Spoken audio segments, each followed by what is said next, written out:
Hello everyone and welcome to my presentation.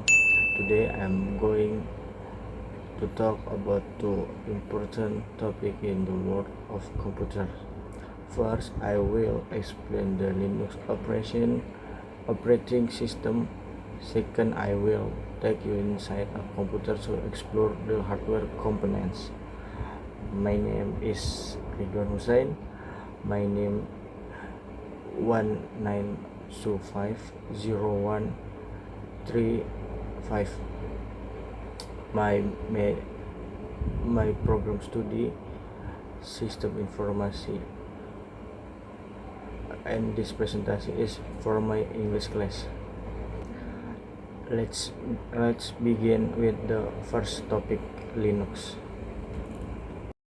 What is Linux? So, what exactly is Linux? First, Linux is an open source operating system. Open source means the source code is available for anyone to see, study, change, and share. This is very different from Windows or Mac OS, where the code is kept secret. Second, Linux is based on the Linux kernel. The kernel is the heart of the operating system. Is managed the CPU, memories, device, and process. The Linux kernel was first developed in 1691 by a Finnish student named Linus Torvalds. Third, Linux is similar to Unix. Unix is an older, powerful operating system, but it is usually bad and closed. Linux was designed to work like Unix, but without using Unix code. Fourth, Linux is free to use, modify, and distribute. You do not need to buy any lines fee. You can install Linux on one computer, 10 computer, or even 1,000 computers completely free. Now let me explain 5 important advantages of Linux. First advantage, Linux is free. A Windows license can cost $139 or more per computer. For a school with many computers, Linux saves a lot of money. Second advantage, Linux is stable and rarely crashes. Linux system can run for months or even years without needing to be restarted. This is why Linux is used on web server. Third advantage, Linux is secure from viruses and malware. Linux has a strong permission system. By default, you do not run as the administration. A virus cannot easily damage system files. Fourth advantage, Linux is lightweight. Many Linux distributions can run perfectly on old computer with only 1 or 2 gigabytes of RAM. Linux distribution. A Linux distribution or distro is a complete operating system built on top of the Linux kernel. Different distros are designed for different users. Let me give you 5 examples. First, Ubuntu. Ubuntu is the most beginner-friendly distribution. It has a beautiful interface and a huge community. Second, Debian. Debian is known for being extremely stable.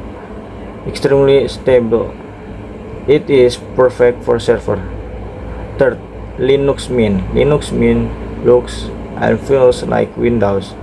This makes it easy for people switching from Windows to Linux. Fourth, four, Fedora. Fedora is known for being innovative. It includes the newest software and features. Linux architecture. Now let me explain how Linux is organized. This is called system architecture. Linux has four main layers. First layer, the kernel. The kernel is the core of the system. It sits directly on top of the hardware and manages process, memory, and device. Second layer, the shell. The shell is the command line interface, often called the terminal. You type commands and the shell translates them for the kernel. Third layer, the file system. The file system is how Linux organizes file, unlike Windows, which uses drive letters like C or D. Linux use a single tree structure starting from the root directory written as a forward slash. Four layer application. Application are user program like web browser, office suites, and media players. They communicate with the kernel through the shell. These four layers work together to make Linux powerful and flexible.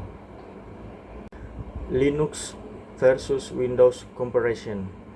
How does Linux compare to Windows? Let me explain five differences. First, price. Linux is completely free. Windows requires a paid license. Second, source code. Linux open source, anyone can see the code. Windows is closed source, only Microsoft employees can see the code. 3. Security. Linux is highly secure. Windows is more vulnerable to viruses and malware because most hackers target Windows. Example of Linux usage. Where is Linux actually used in the real world? Linux is everywhere. First, web server. Approximately 96 to 98% of all web servers run Linux. Companies like Google, Facebook, Amazon, and Netflix all use Linux. Second, supercomputer. 100% of the world's top 500 supercomputers run Linux. They are used for weather forecasting, drug discovery, and AI research. 3. Embedded system.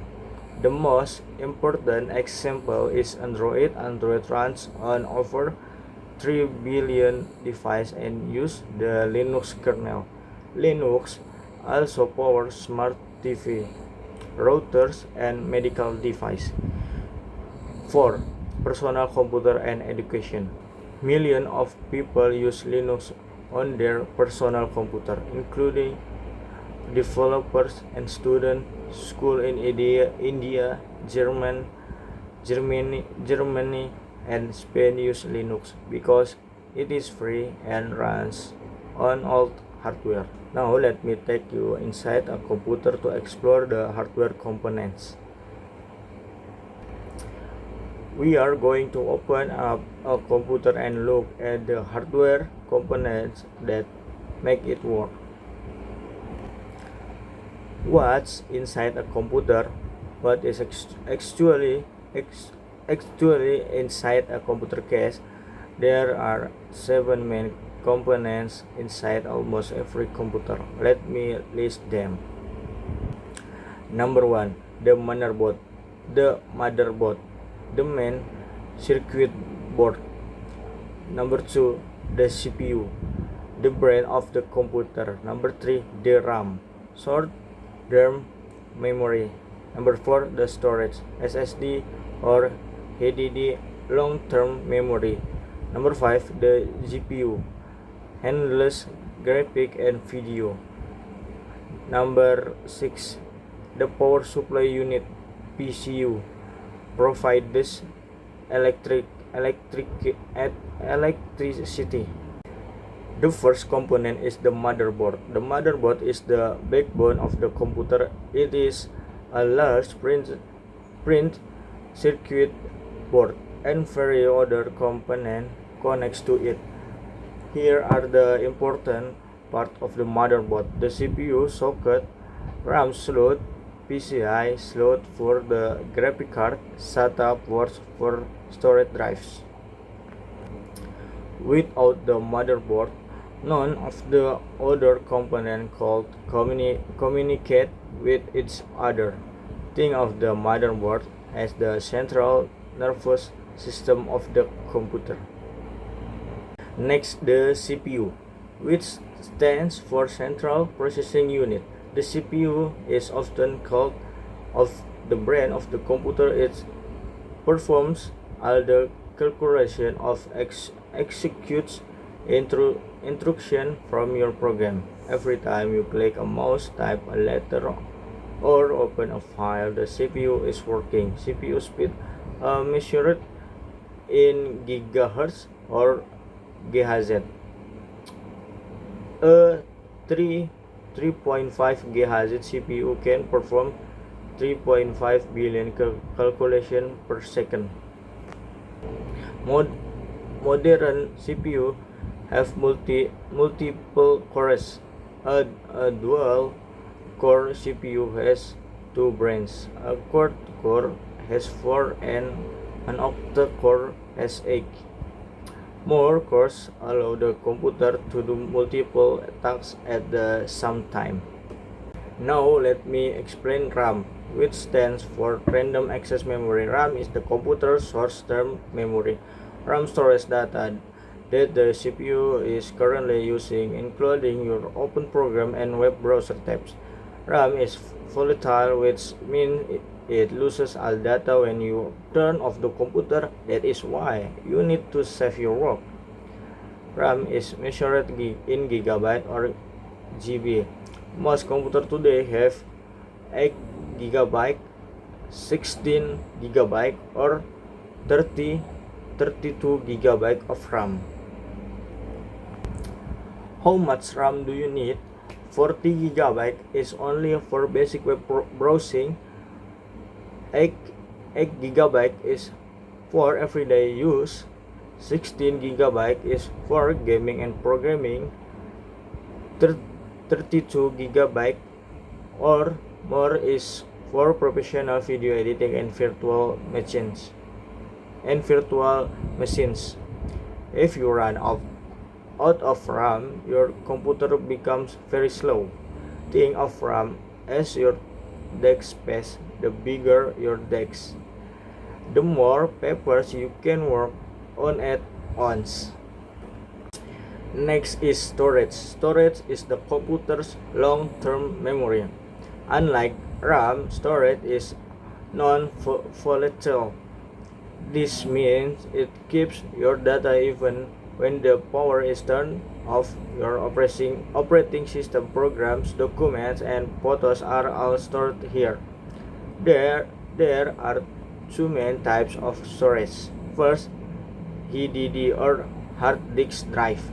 HDD use mechanical spinning disks and a moving write head. They are slow but cheap. They make noise, use more power, and can break if dropped. Second, SSD or solid state drive. SSD use flash memory chips with no moving parts. They are very fast, completely silent, use less power, and are durable. The only downside is that they cost more per gigabyte than HDD. Let me explain the GPU. which stand for Graphic Processing Unit. The GPU handles everything related to image, video, and 3D graphics. It takes data from the CPU and converts it into what you see on your monitor. There are two types of GPU. First, integrated GPU. These are built directly into the CPU. They are less powerful but use less power. They are fine for everyday tasks like watching video and web browsing. Two, second, the dedicated GPU. These are separate cards that plug into the motherboard. They are much more powerful and have their own designated video memory called VRAM. They are used for gaming, video editing, and 3D design. If you are a gamer or video editor, you need a dedicated GPU. If you only use your computer for web browsing and email, an integrated GPU is enough. Finally, let me explain supporting but essential component, the power supply. First, power supply unit or PCU. The PCU converts AC electricity from your wall outlet into DC electricity that computer's component can use. It is measured in watts. A typical gaming computers might need 700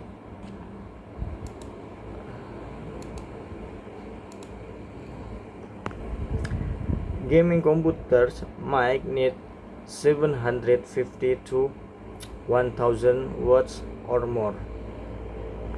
Let me conclude both topics we have covered today. First, the Linux operating system. Linux is an open source, free, stable, secure, and lightweight operating system. It runs on web server, supercomputers, and embedded system like Android and personal computer. There are many distributions to choose from, such as Ubuntu for beginner and Debian for server. Second, inside the computer. A computer contains 7 main hardware components. The motherboard is the backbone, the CPU is the brain, RAM is short-term memory, storage is long-term memory, the GPU handles graphics, the power supply provides electricity. All of these components work together. Without any single one, the computer would not function properly. Understanding both software and hardware helps you make better decisions when buying, using, or troubleshooting a computer. Thank you very much for watching my presentation. I hope you found it informative and useful. If I have any question, please feel free to ask. Have a great day.